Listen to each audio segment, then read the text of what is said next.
By 1985, the same qualities that made Group B cars so thrilling to watch, their raw speed, their unpredictability, their proximity to the fans lining every stage, had also made them genuinely dangerous, in ways the sport had not yet fully reckoned with. The warning signs had been building for some time. That year, they became impossible to ignore.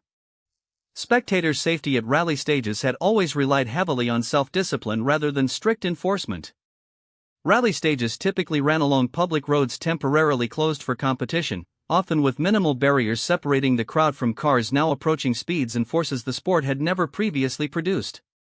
Fans, drawn by the spectacle of these increasingly extreme machines, often stood remarkably close to the road, sometimes reaching out toward cars as they passed. As these vehicles grew faster and more powerful year over year, the margin for error along these stages was shrinking, even as crowd sizes and enthusiasm continued to grow. Drivers themselves were beginning to describe conditions that went beyond ordinary racing intensity.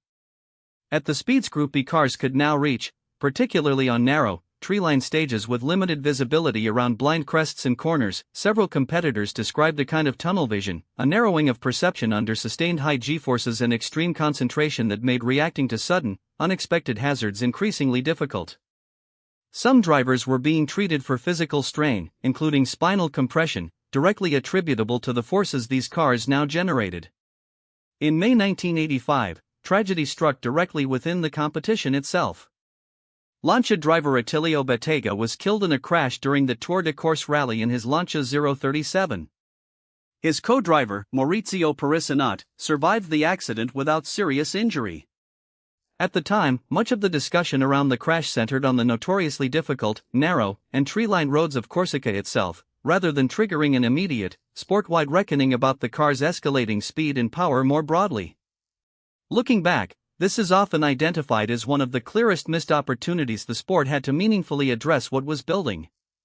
A driver had died competing in one of Group B's leading cars, and while the loss was mourned, the fundamental trajectory of the category, ever more power, ever less weight, ever-growing crowds pressing closer to the action, continued essentially unchanged into the following season.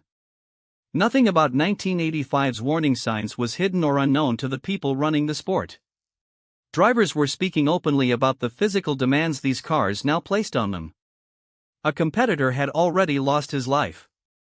And still, going into 1986, Group B's manufacturers kept pushing their cars further, right up until events in two different countries, just months apart, would finally force a reckoning the sport could no longer postpone.